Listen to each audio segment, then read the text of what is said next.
자, 제목이 좀 어렵게 나갔습니다. 로우볼의 정체 이렇게 나왔는데 과연 이 로우볼은 무엇일지. 애널리스트 코너고요. 매크로 전략입니다. SK증권 리서치센터 매크로 애널리스트 안영진 연구원 함께합니다. 어서 오십시오. 네, 안녕하십니까. 로우볼, 스노우볼은 제가 좀 아는 것 같은데. 자, 로우볼이 과연 무엇인지 풀어가야 될 텐데 먼저 오미크론 확산이 아직까지도 전 세계에서 이 수치 데이터들이 올라오고 있고 물론 이제 중증도가 낮다라고 조금 이야기를 하고 경구용 치료제가 또 허가가 난 것 같고 가정용으로 그런 의미로 이 반복되지만 올라갔다 내려갔다 올라갔다 내려갔다 하잖아요. 위험 수치가. 자, 이와 관련해서 연방준비제도 미국의 통화정책은 어떤 변화를 줄 수 있는 아직까지는 변화 안 주죠. 네. 하여튼 이런 풀이 좀 해주시겠어요? 네. 질문이 세 줄로 돼가지고 외우지를 못하겠어요. 네. 아무튼 오미크론 관련해서 최근 경제를 비롯해서 어떤 시장에 여러 가지 충격을 주고 있죠. 네. 그래서 기존의 어떤 예상했던 경로가 조금 더 훼손될 수 있지 않겠냐, 또는 정책의 어떤 행보 자체가 조금 지연이 될 수 있지 않겠냐, 이런 논란거리도 생기고 있습니다. 그래서 물론 시장은 항상 어떤 정보에 대해서 충분히 고려를 하고 가격 변수에 반영시키고 있기 때문에 그러한 우려들이 있다는 건 여러 가지 가격 변수를 통해서 인지해야 될 부분이고요. 네. 근데 저희가 앞으로에 대한 전망을 하는 데 있어서 과연 이번엔 다를까라는 문제죠. 그래서 여러 가지 작년 초에 1분기 때 처음 코로나가 등장한 이후에 계속돼서 변이 바이러스가 수시로 등장을 했는데 그때마다 시장은 큰 반응 없이 점점 내성이 생겼다는 어떤 생각들을 할 수 있는데 유독 이번 오미크론에 대해서는 시장은 과연 이번엔 다른가, 정말 약간 위축되는 심리들을 많이 표현을 하는 것 같아요. 네. 근데 이런 부분에 대해서 저희들은 가장 핵심적으로 볼 게 과연 무엇이 다를까에 대한 부분이 될 거고, 그런 부분에서 어떤 치사율 내지는 중증으로 전이될 수 있는 그런 확률, 이런 것들이 어떤 경제나 어떤 시장 또는 정책, 이걸 근본적으로 바꿀 수 있는 요인이라고 보고, 그런 점에서 저희는 이번엔 다르지 않다. 이번에도 다르지 않다. 그래서 당장은 여러 가지 우려 섞인 시선들을 보내고 있지만 이게 어떤 지속 가능하다거나 아니면 또 다른 게임 체인저가 된다거나 또는 경제나 시장에 큰 충격을 지속적으로 미칠 가능성은 그리 높진 않게 보고 있다. 이렇게 네. 말씀드릴 수 있겠습니다. 만약에 연방준비제도가 그런 정책을 변경한다면 그것 또한 엄청난 충격이기 때문에 쉽사리 그거를 바꿀 수는 없겠죠, 당연히. 그렇죠. 어떻게 보면 지금 정상화, 그러니까 연준의 통화 정책을 정상화죠. 테이퍼링을 하고 난 이후에 기준금리를 올리려고 하는 정상화. 이런 것들은 사실 그 자체만으로 지금 시장은 좀 두려워하고 있거든요. 네. 근데 과연 이런 것들이 어떤 통화 정책 정상화를 지연시킬 만큼의 임팩트가 있는 오미크론으로 봐야 될 거냐라는 부분에서 저희들은 오히려 이렇게 생각합니다. 만약에 저희들의 생각과는 다르게 정책이 지연된다든지 더 큰 파급력을 준다라고 네. 한다면 오히려 통화정책 정상화가 지연될 수 있다라는 긍정적인 면보다는 얼마나 아프길래 그렇죠. 이런 부분이 조금 더 포커스가 주어질 것 같아서 오히려 그런 시나리오로 전개된다는 거는 시장 입장에서는 그리 좋지만은 않은. 굉장히 큰 충격일 수 있을 거예요. 그렇습니다. 네.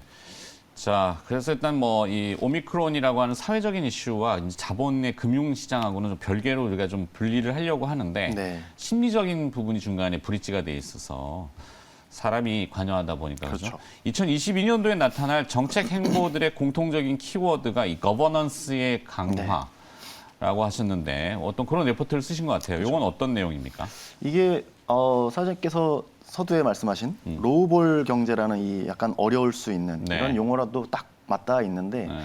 저희가 로우볼 경제라고 표현을 드리는 건 로우 볼레틸러티, 그러니까 볼레틸리티, 변동성이 변동성. 낮다라는 의미에서의 경제를 2022년을 예상을 하고 있다라는 네. 말씀을 드리려고 하는 거고, 그 메시지를 드리는 데 있어서 가장 중요한 핵심적인 요인은 바로 이 정책 부분이 되겠습니다. 네. 그래서 이 거버넌스 강화라는 게 기본적으로 거버먼트랑은 조금 다른 얘기죠. 거버넌스, 어떤 지배, 그러니까 거버먼트는 정부라는 어떤 이 주체를 의미를 한다면 네. 이 거버넌스는 어떤 정부가 될 가능성은 높지만 기업도 그렇고 가게도 그렇고 어떤 지배력을 강화하는 데 있어서 여러 가지 나타나는 현상, 그런 것들을 더 강화시킬 거다. 네. 그 얘기인즉슨 화면이 준비됐는지는 모르겠는데 자료 화면이 있는 걸로 네. 봤습니다.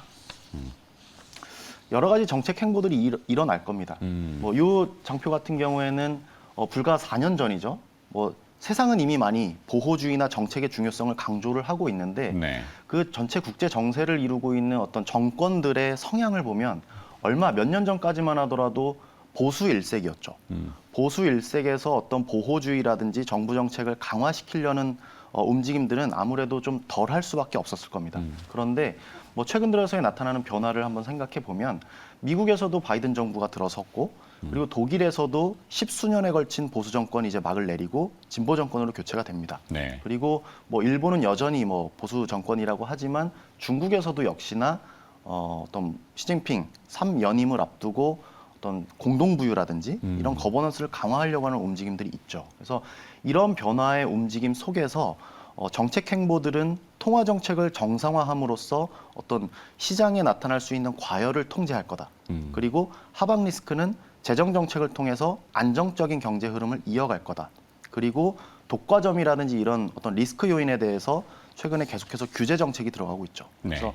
이런 종합적인 어떤 정책들이 강화가 되면서 소위 이제 각국 정부들은 이 거버넌스를 강화하는 조치들 그러면서 나타날 수 있는 효과는 위든 아래든 볼레틸러티 다시 말해서 변동성이 줄어드는 경제 행보를 보일 것이다. 네. 그게 이제 2022년에 저희가 바라보는 핵심적인 그림이 될 것 같고요. 그리고 우리 늘 얘기하는 ESG라고 하는 것과 맥락은 다 있죠. 네, 네. 뭐 앞서 말씀드렸던 통화정책, 규제정책, 재정정책, 지금까지 말씀드렸던 위와 아래를 통제하는 정책들이 될 거고 탄소 중립은 그와는 조금 별도로 뭐 생각해 보실 수도 있지만 그저 방향이 정해졌습니다. 그래서 탄소 중립과 관련해서는 계속해서 어떤 친환경과 관련된 이슈는 끊임없이 제기가 될 거다라는 부분도 결국 정부가 주도하는 어떤 정책 행보로서의 탄소 중립도 생각해 볼 수가 있다는 거죠. 네.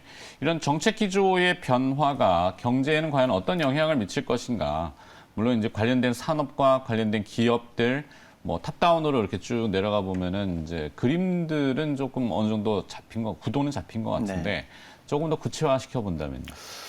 아마 뭐 가장 궁금하신 부분이 그럴 것 같아요. 그러면 어떻게 봐야 되느냐? 경제는 어떨 거고 그럼 시장에는 어떻게 영향을 미칠 것이냐라고 본다면 정부의 어떤 정책 기조 자체가 위든 아래든 변동성을 줄이는 어떤 행보를 이어간다면 네. 상당히 경제도 안정적으로 운용이 될 가능성이 높습니다.